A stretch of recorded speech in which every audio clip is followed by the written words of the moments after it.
What's going on, guys? PlotArmorCards in the house, and today I'm going to be coming to you with my Melffy deck. Before we get started, like, comment, and subscribe for the Melffy love. Now, without further ado, let's go ahead and check out this deck. So first of all, I like to run 3 copies of Melffy Puppy. Now, I think Puppy is, before the new support comes out at least, Puppy is probably the best one.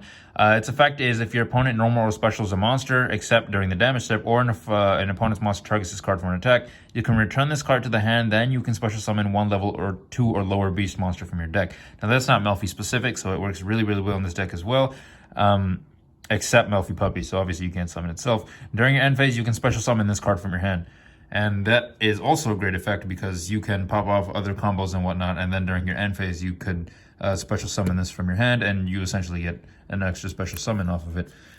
Next, I like to run 3 copies of Melffy Caddy.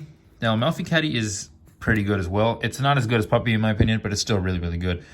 If your opponent normal or special summons a monster or monsters except during the damage step, or if an opponent's monster targets a card from an attack, you can return this card to the hand, and you can add 1 beast monster from your deck to your hand. And the rest of that is going to be similar to the Melffy Puppy. But the fact that you can add it to your hand is good. It's a great searcher, but I think the ability to summon is a little bit better. But this card still needs to be run at 3 because it works pretty well. Next, I like to run 2 copies of Melffy Fenny. Fenny's effect is if your opponent normal or special summons a monster except during the damage step, or if an opponent's monster targets this card for an attack, you can return this card to the hand, then you can special summon 1 beast monster from your hand except Melffy Fenny.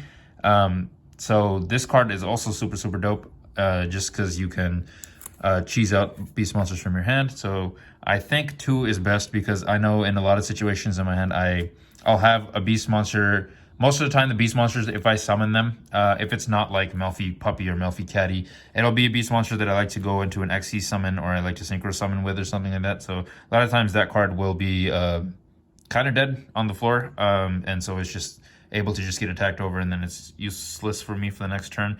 However, if you manage to get a Puppy out, then or a Caddy even, then I think it's way better. I also like to run 1 copy of Melffy Pony. If your opponent normal or special summons a monster or monsters except during your damage step, or if targets for an attack, you can return this card to the hand, and you can add 1 level 2 or lower beast monster from your graveyard to your hand except Melffy Pony.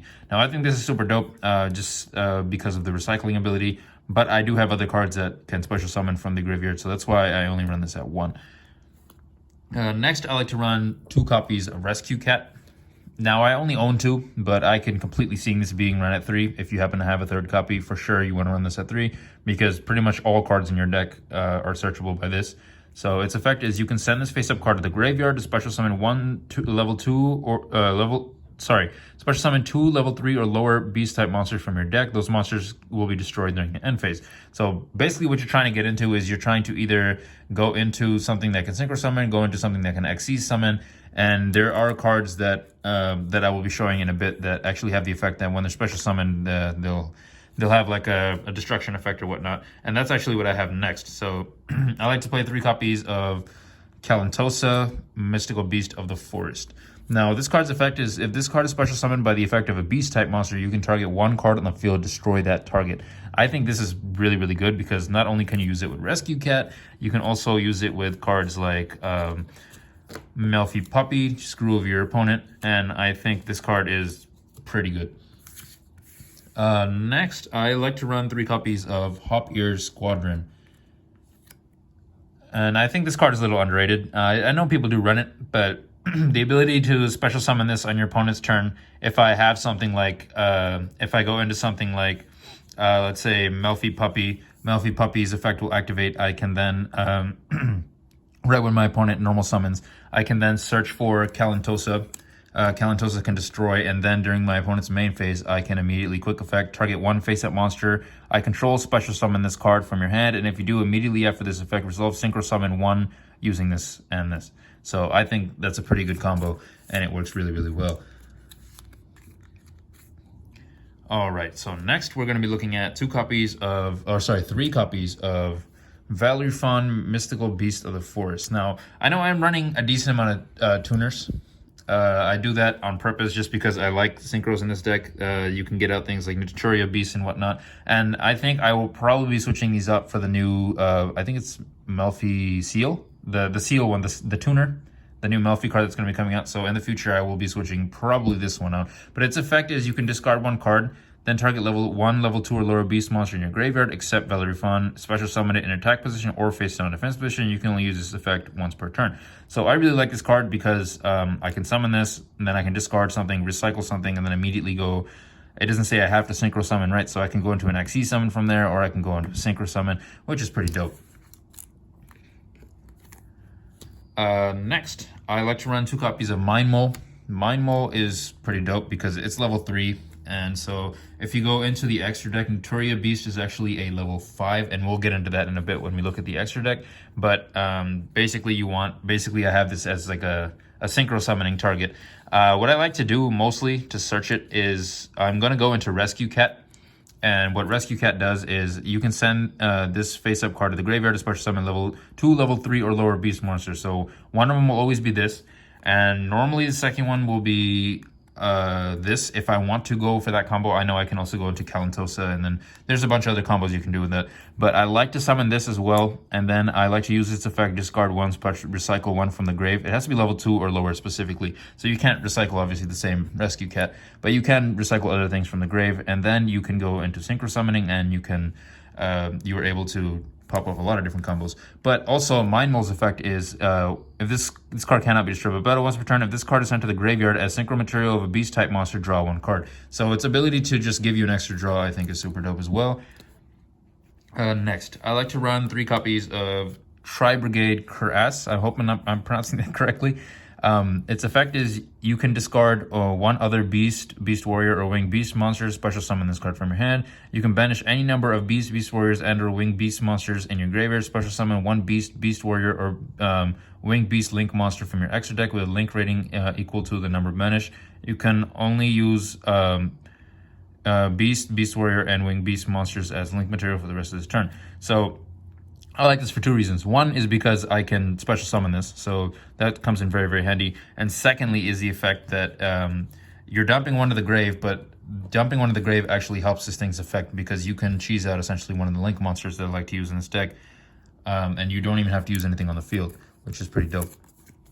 So next, I like to run 2 copies of Alpha, the Master of Beasts. This thing's effect is cannot be normal summoned / set, must first be special summoned from your hand, while the attack of all monsters your opponent controls is more than monsters you control, which in this deck most of the time is the case. So in my opinion, in my experience, I've never had like a problem special summoning this. You can target any number of beast warriors or winged beast monsters you control, return them to the hand, return face-up monsters your opponent controls to the hand equal to the number. So that's really, really good in my opinion because I can, there's a lot of different ways I can pull out a bunch of monsters, and then I can go into this, return all those monsters to my hand, and then I can essentially pop off my opponent's field and then go into other combinations. So next, I'd like to run 3 copies of Ghost Ogre and Snow Rabbit. Now, honestly, you can switch this for any hand trap you please. This one is just super cheap right now, so this is the one I'm going with, and it works really well. Just to negate, it doesn't negate effects, but it destroys things that use effects. So, and then for the spell cards, I like to run 2 copies of Melffy Hide and Seek. Melffy Hide and Seek's effect is the first time each beast monster you control would be destroyed by a card effect each turn, it is not destroyed. You can target 3 beast monsters in your graveyard with different names, shuffle them into the deck, then draw 1 card. You can only use this effect of Melffy Hide and Seek once per turn. Now, I really, really like this card because it allows me to recycle my destroyed monsters, and on top of that, I can draw a card. Plus, it gives my monsters a little bit of protection. But in my opinion, when I run 3 of these, I always end up drawing 2, and that usually is a brick because you just kind of want 1, right? So I like to run 2 of these. Next, I like to run 2 copies of Melffy Tag. Target 1 Melffy monster in your graveyard, special summon it. You can only activate 1 Melffy Tag per turn. Now, in my opinion, this thing works really well because it's a quick effect, and then you can, when your opponent declares an attack or whatever, let's say I special summon something like Melffy Puppy from my graveyard, and then Melffy Puppy's effect is going to activate, and then it lets you do a bunch of other things, right? But it's Melffy specific, which is why I run 2, and it may actually be better if I switch this maybe for a Monster Reborn and then 1 Melffy Tag, but that's something I'll have to mess around with. Also, I forgot to mention, when running Alpha I know some people like to test the Egyptian gods in this. Like, you can honestly probably put like Obelisk the Tormentor or Slife of the Sky Dragon. Slife of the Sky Dragon is probably recommended, honestly. But you can switch this out for Slife of the Sky Dragon if you please. And I will show you how in just a little bit. But one more card that I like to do for reviving. Target one beast monster in your graveyard. Special summon that target. If you do, all face up your opponent currently controls loses 200 attack for each beast, plant, and winged beast monster currently in your graveyard. Until the end of the turn, you can only activate one Ares Rock Sunrise per turn. Now, pretty much everything in my graveyard is beast except for maybe Ghost Ogre. And I apologize if I'm forgetting anything off the top of my head. But you can essentially recycle anything in this deck with this, so I think it works really well as an additional monster reborn, I guess, because it gives them, it makes your opponent lose 200 attack. So that's actually comes in really handy with this deck because most of the monsters don't have too high of an attack power. So next, I like to run 3 copies of Obedience Schooled. Its effect is if you control no monsters, special summon 3 level 2 or lower beast effect monsters with different names from your deck, but their effects are negated. Also, they are destroyed during the end phase. For the rest of this turn after this card resolves, you cannot special summon monsters except beast monsters. Now, this is why I was saying you can test the Egyptian god cards with this, because you can essentially spam out 3 monsters, and then if you have Slifer, Obelisk, whatever one you want to run. I prefer Slifer though. So let's say if you have Slifer in your hand, I can then sacrifice all 3 of them, go into Slifer the Sky Dragon, and technically I still have my entire hand. So Slifer will have like a pretty high attack, unless you then continue to go on and go for other combos, in which case you can still take advantage of Slifer's effect. I use, lastly, 1 copy of Called by the Grave. This is self-explanatory. It's just to get around certain hand traps and whatnot. All right, next, I like to run... next for the extra deck, I like to run 2 copies of Melffy Mommy. Now, Mommy's effect is it takes 2 plus level 2 beast monsters, so it's not Melffy specific, technically, so you can essentially you can summon this with any of your cards in this deck. Once per turn, quick effect, you can attach 1 beast monster from your hand or face up on the field to this card's material. If this card gains effect based on the number of materials attached to it, okay, 3 plus cannot be destroyed by battle, 4 plus you take no battle damage, 5 plus when an attack is declared involving this card, an attack position monster, you can inflict damage to your opponent equal to the attack of that monster's attack. So it has potential. This card definitely has potential. That's why I like to run 2, just for... so I have room for some other cards in this deck. But I like to run 2 copies of Joyous Melffy as well. Takes 2 plus level 2 beast monsters. Once per turn, you can detach 1 material. Or sorry, it doesn't even say once per turn. You can attach 1 material from this card. Your Melffy monsters can attack directly this turn. During your opponent's turn, quick effect, you can target 1 beast Xyz monster you control, return it to the extra deck, then you can special summon 1 level 2 or lower beast monster from your graveyard up to the number of materials that had. Okay, so it doesn't even say 1, but the level 2 or lower beast monsters from your graveyard up to the effect of it. So this is pretty good because it lets you attack directly, which is much needed for Melffys because they don't have the strongest of attack power. But the fact that they can attack directly kind of, gets around that. Plus, then if you put all your Melffys in attack mode or whatnot, you can pop off all their effects. So for example, I have Melffy Puppy on the field and I have this thing on the field. It's going to use its effect, so my Melffys can attack directly. So this person's going to take 2,300 and then I'm going to end. And when it's his turn, he's going to summon a monster, and then Puppy's effect is going to activate, bounces back to my hand, and then use its effect to search something else. So that's pretty dope. Next, I like to run 2 copies of Melffy of the Forest. It takes 2 level 2 monsters. You can detach 1 material from this card, add 1 Melffy card from your deck to your hand. So it's a super dope Melffy searcher. If another face-up Melffy monster you control returns to your hand, except during the damage step, you can target 1 face-up monster your opponent controls. It cannot attack. Also, its effects are negated while it's face-up on the field. This card is also super dope because it works as a negate, and also essentially this is just a great negate. It works as stopping your opponent from attacking as well. So, but it does only have 500 attack, so you want to run this in defensive mode most of the time, unless you have like Joyous Melffy on the field and you can attack directly with it, right? Next, I like to run 2 copies of Naturia Beast. Now, the only way to get this out in this deck is using Mind Mole and any other tuner, but I have 2 Mind Moles and they're pretty searchable in my opinion, so it's not too hard in this deck. So it just takes an Earth Tuner, 1 plus more non-tuners. During either player's turn, when a spell card is activated, you can send the top 2 cards of your deck to the graveyard, negate the activation. If you do, destroy it. So Spell negation is super dope, especially how Yu-Gi-Oh is currently played. Most people aren't going to be running traps that much. They're going to be running more spells. So, and the fact that this isn't once per turn is super dope. And I put 2 in here on purpose because it only has 2200 attack. Most of the time, people can find a way to get rid of it or get around it, you know? So that's why I have 2. Next, I have 2 copies of Herald of the Arclight. Herald of the Arclight is a dope card too. It's another negation or prevention type monster. 1 tuner plus 1 non-tuner monsters.